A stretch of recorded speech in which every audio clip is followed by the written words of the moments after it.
Hello there, I'm the Big Daddy D, Damien Mobley. And I am Luke Murphy. How do you? And welcome to another episode of We Need to Talk About... Well now, time for a little game.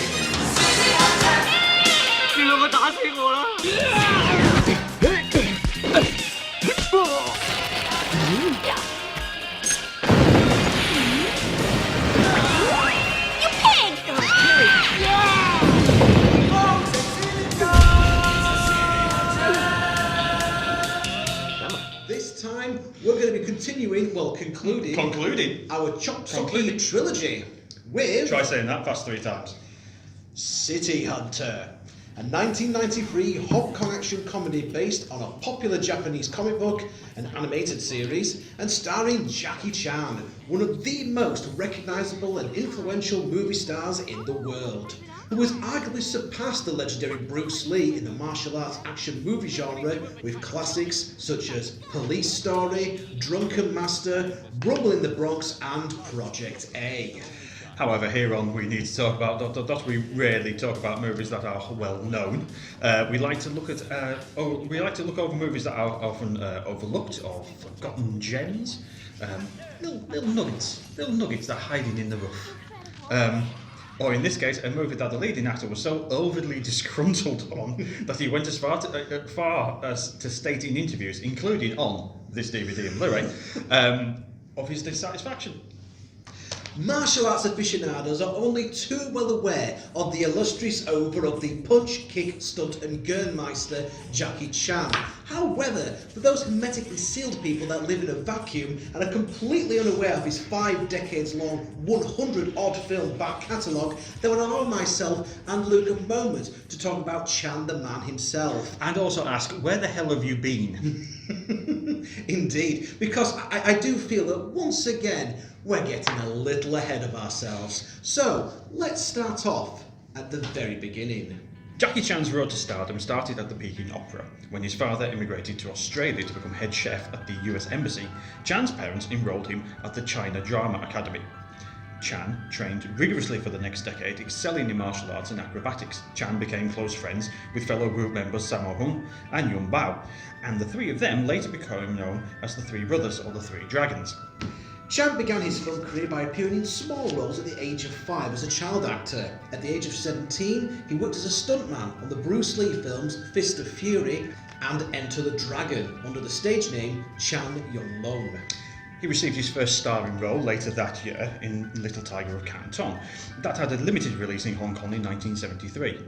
In 1975, due to the commercial failures of his early ventures into films and trouble finding stunt work, Chan starred in the comedic adult film All in the Family, in which Chan appears in his first nude sex scene.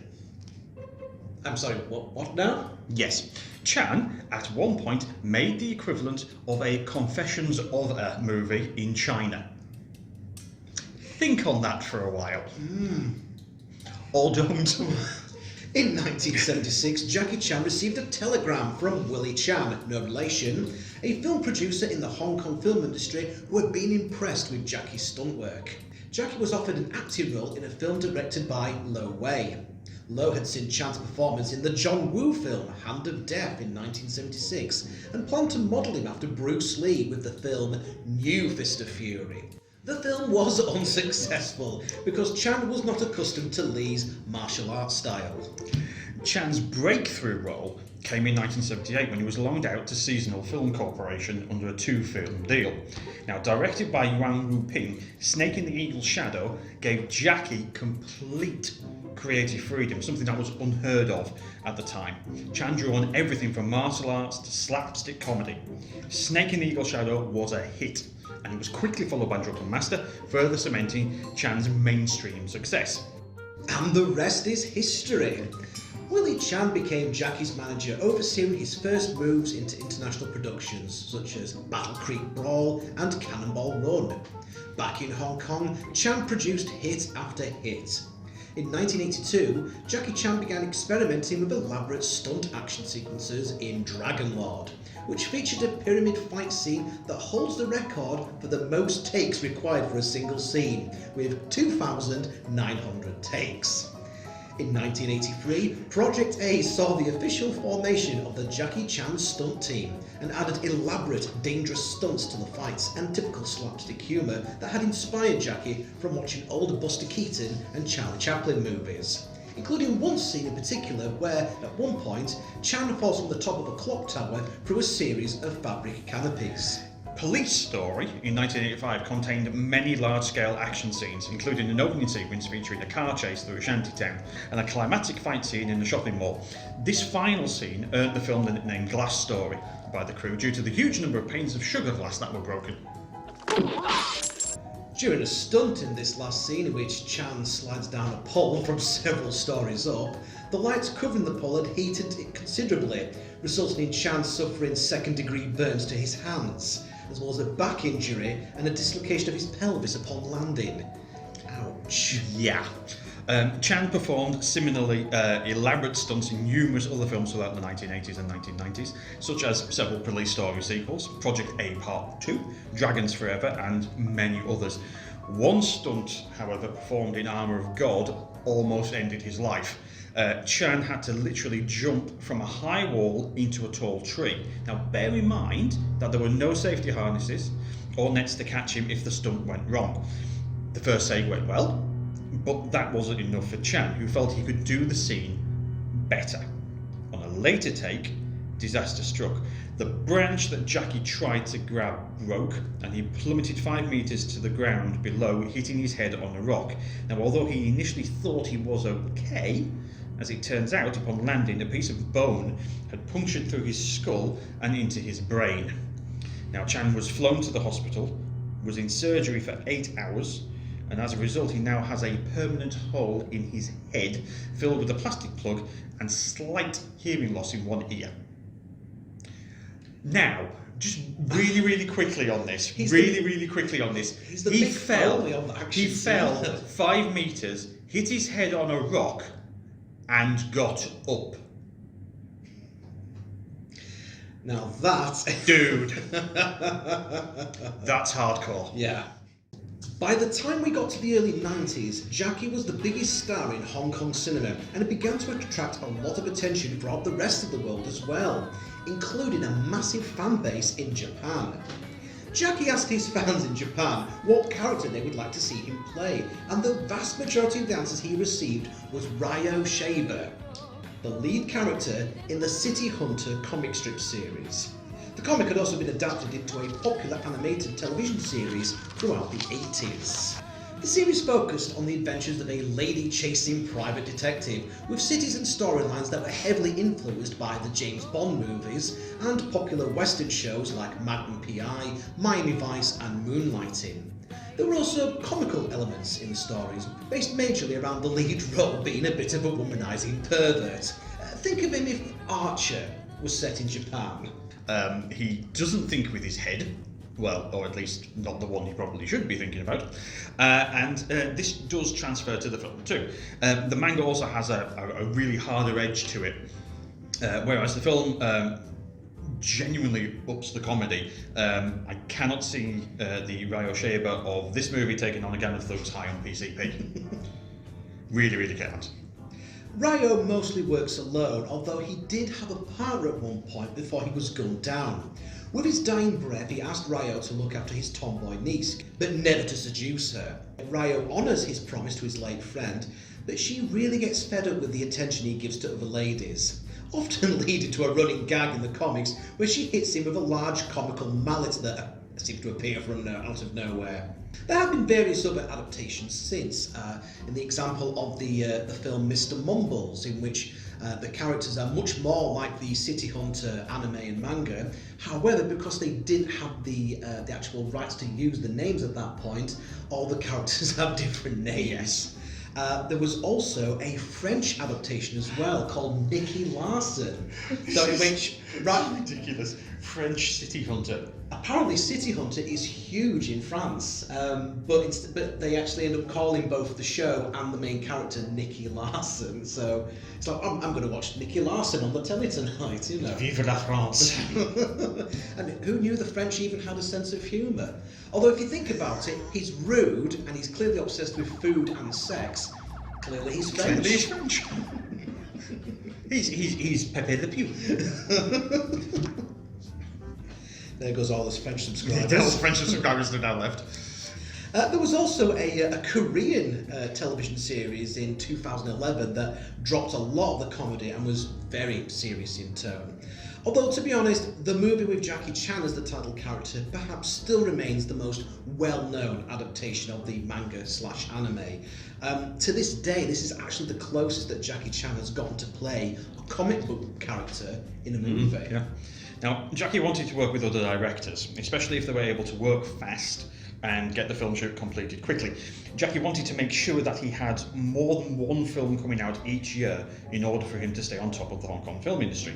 And to give you an idea of Jackie's workaholic nature, by the time he came to working on City Hunter, Jackie had already begun production on yet another film, Crime Story, which was a vastly different movie in tone, with more of a shift into drama and far less comedy than what he would normally do.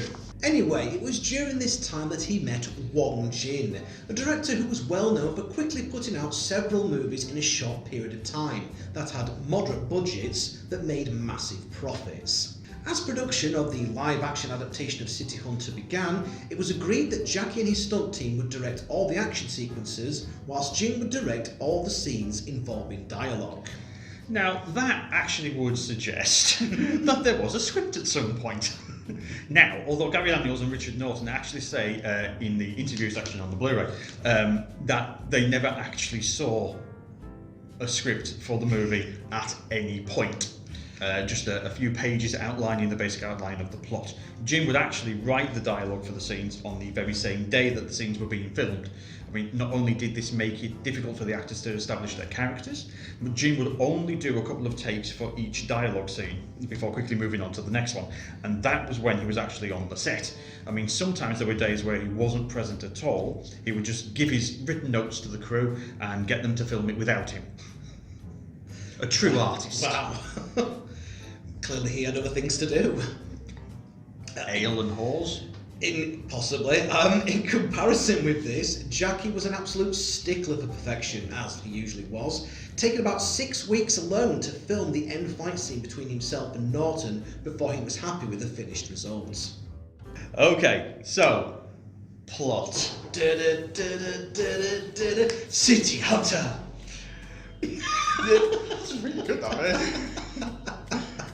Completely improvised. Right, so, Ryo Shaber, the City Hunter, is awakened from his regular deep sleep by his assistant Kaori. For his latest mission, seriously, this guy takes some getting up in the morning. His snooze alarm is a gun. But I suppose you can expect that when you have the types of dreams that he does. Dirty boy. Ryo was assigned to locate Shizuko Imamura, the runaway daughter of the CEO of a prominent Japanese newspaper. However, Ryo seems to be more interested in catching Shizuko's attention rather than returning her safely to her father. Kaori leaves in the middle of the search, unhappy with the way Ryo ignores her romantic feelings for him and flirts with other women. In a scene lifted straight from the original comic, she imagines herself hitting Ryo with a large comical hammer. In a stroke of unbelievable good luck, Ryo manages to find Shizuko at a skateboarding park. So despite the fact the film's called City Hunter, yeah, he does very little hunting in the city. Yes. He even remarks as well, wow, that was lucky, I found you straight away. I found you pretty fast. Now come along. Let's go climb, okay? A chase ensues because Shizuko informs her skateboarding friends that he tried to molest me. What's the matter? That man tried to molest me! Stop him! Huh? And this leads to a lot of property damage along the way. Luckily, Shizuko is able to escape from disguising herself in a suit that she steals from a pervy man in a clothes shop. Finding a ticket for a luxury cruise trip in one of the suit pockets, Shizuku decides to use the cruise as a way of leaving Japan for a while. It just so happens that this is the same cruise ship that Kaori ends up on, deciding to take a holiday away from her ungrateful boss. Needing her help on the case, Ryu follows Kaori and sneaks on board the ship, having previously failed to blag his way onto the trip with a Mayon membership card. Also joining the cruise for a holiday are police officer Seiko Nagame and her buxom sidekick. Now, I'm not being sexist when I say that. No, what do you mean for once? Seiko's companion doesn't appear to have a name as far as I can tell. On the credits and on the Wikipedia and IMDb pages for this movie, she's referred to as Seiko's friend or Seiko's sidekick. Essentially, she's here to be a comedy character with a running gag. What is the running gag, you might ask? Well, it's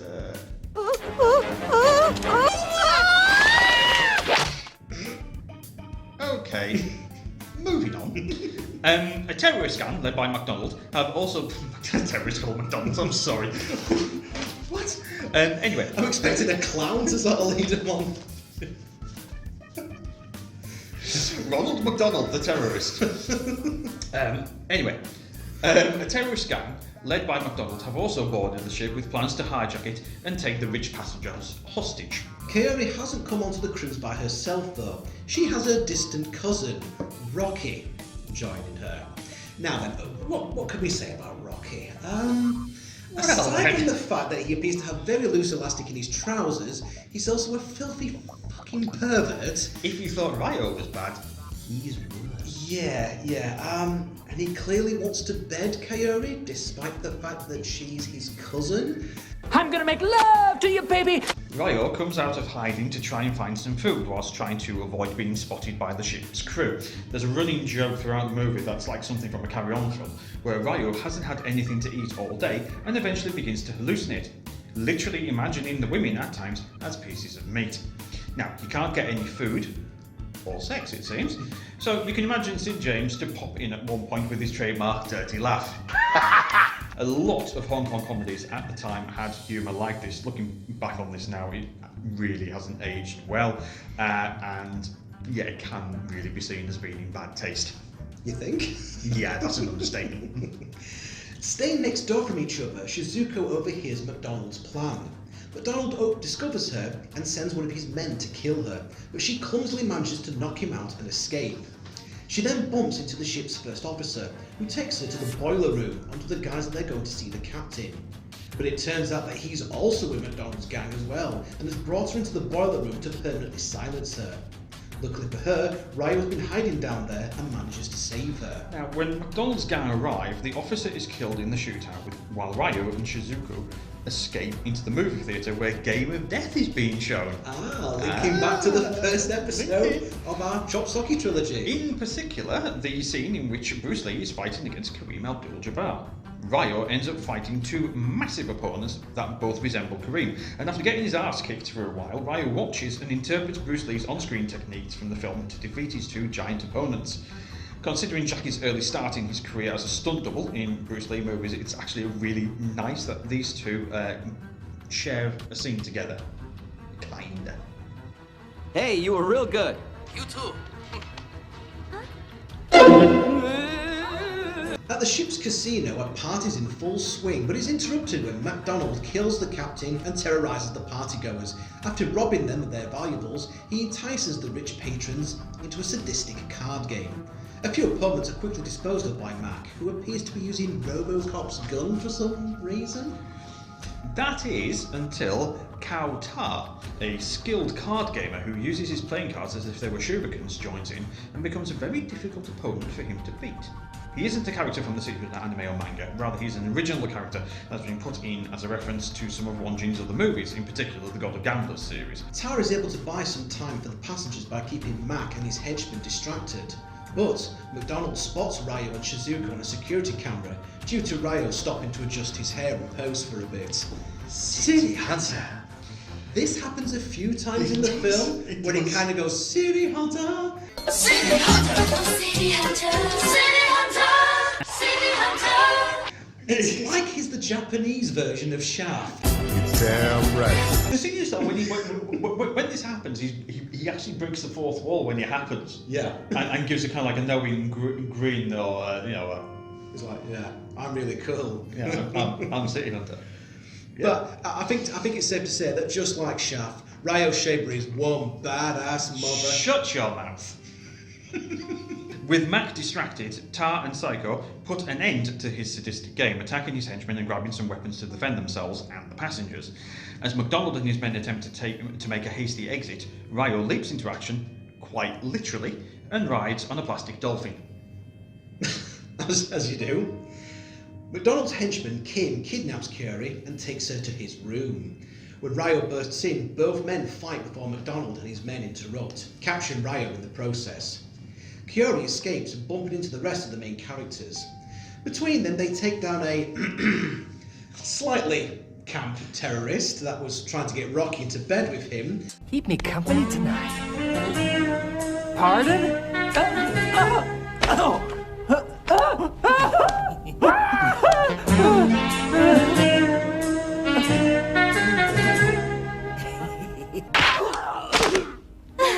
Get away!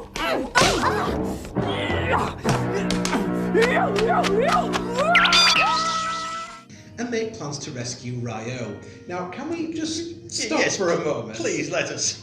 I think it's safe to say that, as well as being quite a misogynistic gentleman, Yes. is Wong Jin, he's also quite homophobic as well. I think we can basically deduce from that because there's an earlier scene when all the characters are coming onto the ship, and in one version of the subtitles of dub, there are some not nice things Yes, said. there's a And the there's a character couple of of Rocky. translations. Yeah, the character of Rocky does come up with quite a few rather nasty slurs. Now, Yeah, aimed at McDonald, the terrorist, by the Yeah, way. yeah. Which considering that later on he's the guy with all the guns and what have you, thinking why is Rocky not dead after saying all of these things? I'd have quite liked it though if they didn't rescue Rocky. If basically the guy shut the door on Rocky, you heard Rocky screaming, and then he's never seen again in the rest of the film. I mean, he came onto that ship with the sole intention of getting sex. And Well, he kinda did. And he ends up getting, he could have ended up getting that. Yeah, he kind of gets a one-way ticket to the Blue Oyster Bar. The next day, Ryo is stood before a firing squad. Shizuku, Seiko, and her sidekick. I wish we didn't have to call her sidekick. I mean, it's terrible, really. She's this film's version of a red shirt. Well, what do you want to call her then? I'm Considering what the running gag is, should we just call her Tits McGee? that'll Bristol's. Bristol's. Bristol's. Yeah, okay, we'll call We'll her call her Bristols. We'll call her Bristol's. We've got the Bristols, right. We'll start that again. The next day, Ryo is stood before the firing squad. Shizuku, Seiko, and Bristols interrupt the planned execution for the force to separate by McDonald's gang. See, it works. Shizuko uses her gymnastic skills to defeat one henchman, leading to a Wile E. Coyote-esque plummet. Meanwhile, Seiko saves Tai after he runs out of cards in a fight with several terrorists, and Bristols falls off a ledge and is left unconscious, mainly due to the combined weight of the gun and, well, her Bristols. Yeah.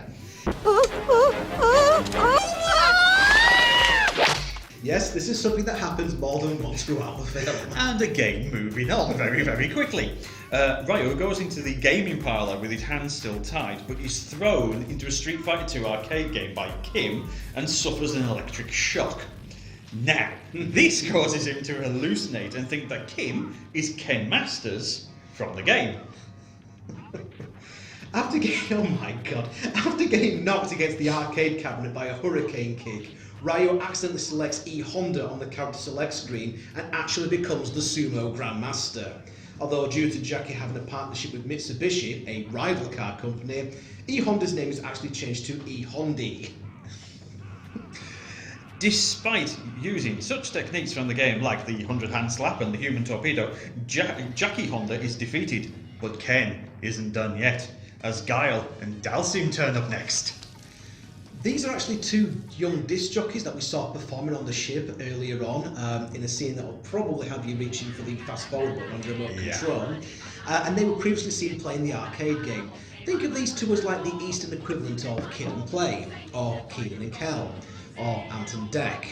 Although with some of the like dubbed versions on this Blu-ray, there could very well be the Japanese version of Beavis and Butthead.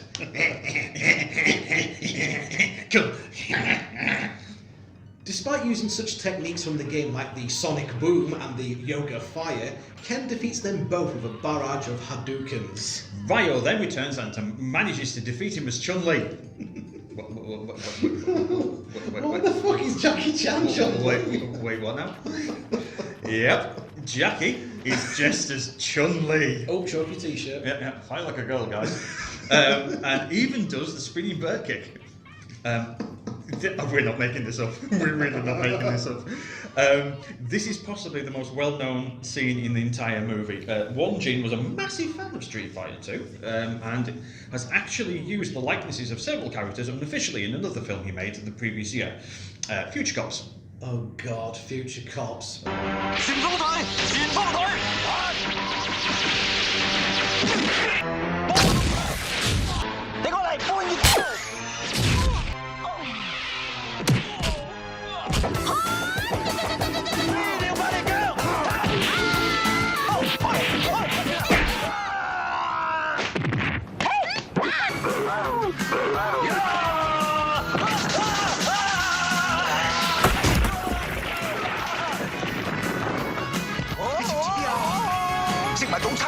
Backup arrives in the form of the Taiwanese counter-terrorism unit that apparently used some Time Lord technology. I mean, that's a lot of men they were able to fit in those 2 helicopters.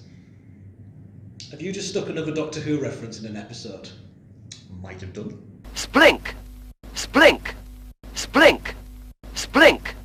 With McDonald's bright red terrorists being taken out left, right and centre, he decides to start blowing up the bombs he had set all over the ship and takes Kiori hostage at the casino. Ryo and Psycho arrive and use the power of Strictly Come Dancing to take out Mac's remaining goons.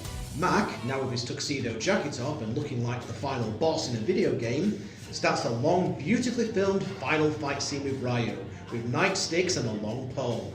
And plenty of Jackie's trademark comedy, as Ryo attempts to block Mac's attacks on his shins and forearms as if he doesn't feel any pain, and then proceeds to absolutely cry out in agony when he can't take any more. Richard and Jackie are really, really good opponents, as they easily match each other for speed and quickness. The use of weapons in the fight is brilliant, really, really imaginative. Not to mention there's obviously plenty of the comedy woven into the fight, as well with MacDonald being defeated after getting catapulted onto the stage, thanks mainly to the aforementioned plastic dolphin, and accidentally stepping on his own remote, setting off the bombs behind the TV panels that he planted there himself. Oops. Ryo and Kiori find Shizuko and return to her father. He speaks to Ryo privately, seeing him as a future husband to Shizuko. Listening to their conversation, Kiori leaves in anger, unaware that Ryo has declined the man's offer. However, Ryo finds her and tries to apologise for Rose. But when Psycho drives up and flirts with him, he gives her the rose instead, and furious, Kiori smashes him through the air with a big hammer. Ryo wakes up in his reoccurring dream from the start of the film with the beautiful women at the swimming pool. And again, being unconscious is great! Yeah! So, what have we watched here? What have we watched here? Oh my god! Jackie wasn't particularly happy with the finished film, or with Wong's directing style. He didn't like the overuse of guns in the movie, and he wasn't happy with the sexist and homophobic jokes that are littered throughout. You'd have thought he might have done a bit of homework on Wong Jing first of all. Just a little bit. Before, Just a little bit yeah. of homework, but he didn't. And this is what we get. But surprisingly, despite sort of his feelings toward the film, he has always said that he would like to go back and do a sequel. This time, he taking the reins of the film and sort of directing it, etc., etc. So I think if he were to do a version of City Hunter with him playing City Hunter, well, maybe not him playing City Hunter because I think Maybe not now. Maybe not now. But I think that would actually be so really, really good. You know, still have the comedy, but up the more the manga and anime elements, and sort of Yes, make it a that little bit harder. dramatic elements. Yeah. That being said, let's just very, very quickly talk about this Blu-ray release. Strangely enough, this is not a release from our friends at Arrow Video. Please still do get in touch. This is from Eureka. Very, very similar type of thing that they do, sort of high Blu-rays of various releases. I think there's various sort of imprints that they do. The Masters of Cinema version is really, really good. They've got a line called Masters of Cinema. Strangely enough, last year they started doing martial arts films. I think there'd been a couple beforehand, but they kind of like hit the accelerator last year, and they started with they hit it with Jackie Chan. So there is a nice box set of Police Story Parts 1 and 2. Two together. Yeah, I believe they've just done Wheels. As we're recording this, yes. they've just done a really nice box set of Wheels on Meals. Wheels on Meals. Also last year they released a double pack with Project A Parts 1 and 2, which is very, very good. This came out last year as well. I think there's been another couple of bits and pieces dotted about. Iron Monkey with Donnie Yen. They've done a box set of all of the Once Upon a Time in China films with Jet Li. Oh, nice. Really, really nice. Love me some Jet Li. I think they actually won an award for sort of like best Asian film distributor last year. Well deserved. And there's a few different versions as well. That you've got like various dubs, various subs. There's more than one English dub version. Yes, there is. Which is good in a way because I can remember the original English dub version on the VHS I had back in the day being so dreadful. I was just like, oh Jackie, what have they done to you, mate? He sounded like who's Judge? Right, you know the Sylvester Stallone Judge Dredd movie. Who's his annoying Regretfully, yes. Who's his annoying sidekick played by? Rob Schneider. Rob Schneider, that's it, right. He sounds like Rob Schneider doing a bad Asian impression. Throw away the gun and we'll use our hands, Colonel.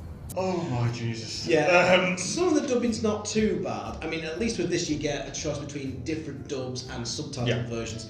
But you know, other parts are just hilariously bad, which only adds to the humour. He's basically like Jones from the Police Academy movies.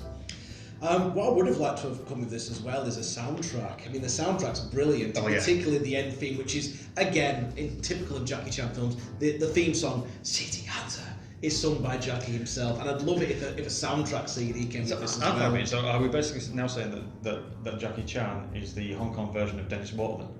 Yeah, yes, because he Like likes the to be theme good, sings the theme tune. Well, I mean, you can't certainly dispute like how to do sort of action scenes. If anyone knows how to do an action scene, it is Jackie Chan. And the action sequences in this film, as expected, are absolutely superb. It is just unfortunate that the actual story and slapstick sort of slapstick that goes on just makes the film look It's ridiculous. really at odds with what And the homophobic and misogynistic slurs certainly don't happen that as either. Don't help.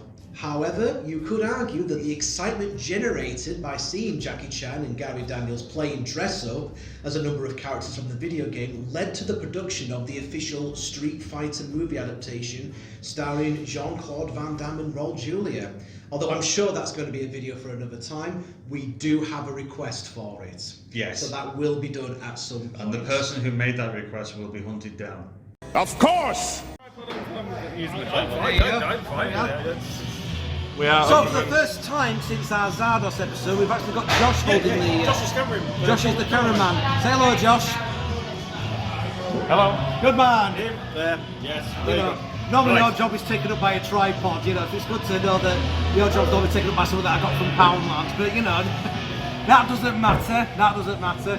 So we're going to keep this very brief. You're making some sort of gag that, you know, we're still being filmed by the inanimate object. That is true, yeah. Oh, by the way, we're filming in Brewdog this time, so yeah, if you want to sponsor us Brewdog, or you know, give us like shares, that kind of thing. We don't mind being absolute corporate sell-out whores, you know. Just give me money. Just give me money. We've been caught in Arrow Video. We've just been caught in Eureka, and now we're caught in Brewdog. Yeah. Okay. All right, that's fine. Yeah, why not? Yeah. So, Works for me. Yes, City Hunter. Yeah, the reason why we were City here Hunter. and I'm doing this. Yeah. Okay. So, do we really need to go to the thumbs up, thumbs down? Because I'm kind of like going for a thumbs up. I mean, I enjoyed it. I enjoyed it in a weird, misogynistic type of way.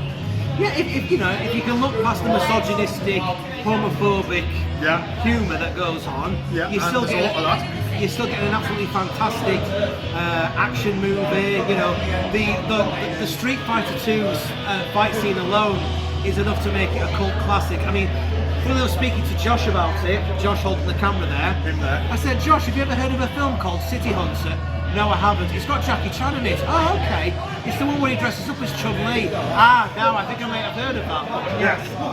So, City Hunter will always be known as that film where Jackie Chan dressed up as Chun-Li for some reason. In terms of it being an adaptation of the anime, the manga, it fails. In terms of being an absolutely hilarious and entertaining Jackie Chan movie, although very different from ones he normally does, it certainly succeeds. Absolutely. So on that aspect, I will certainly give City Hunter a thumbs up. Yeah, I think I'll do the same. I think I'll do the same. Excellent. It's a weird oddity.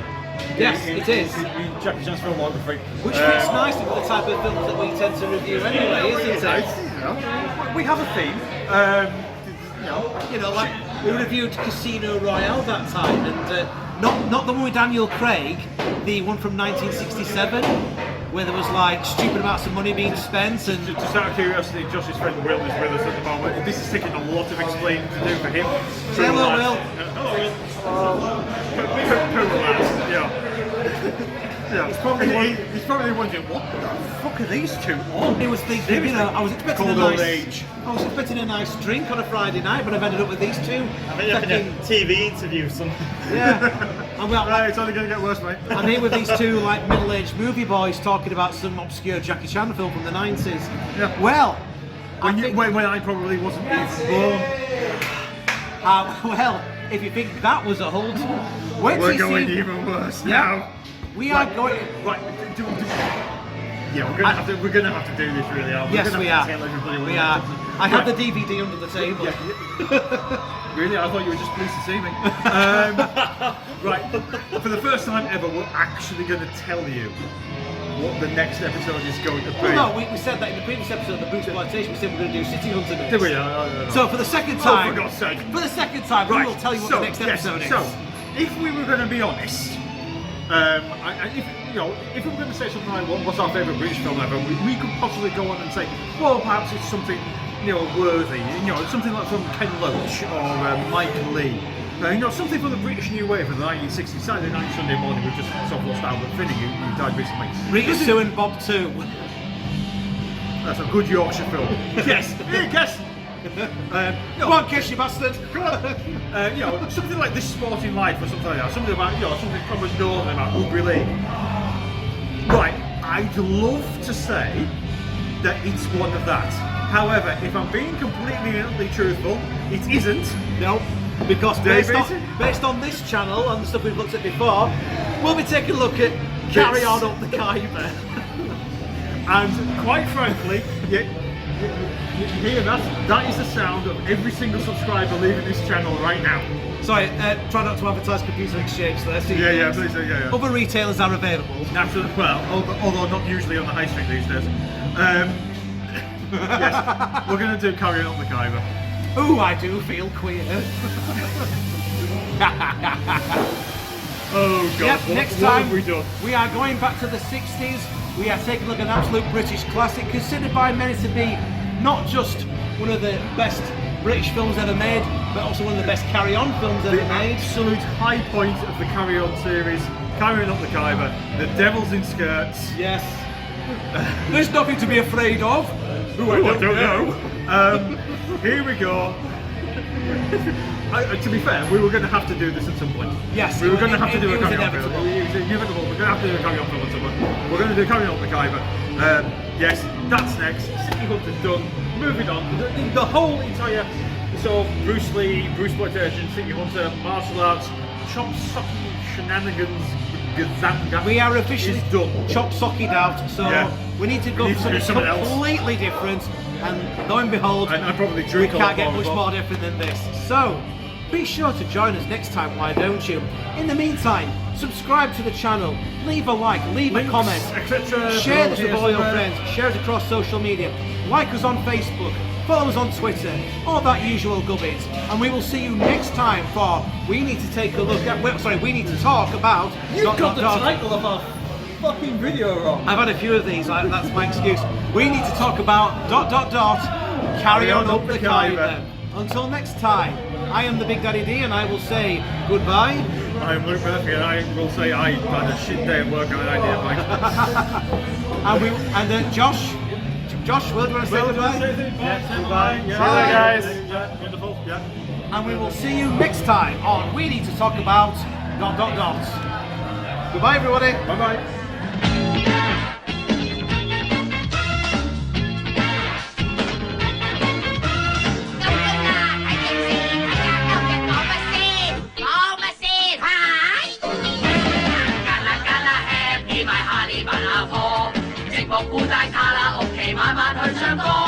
深宵的晚空，聲月在搖動，燒感去活動。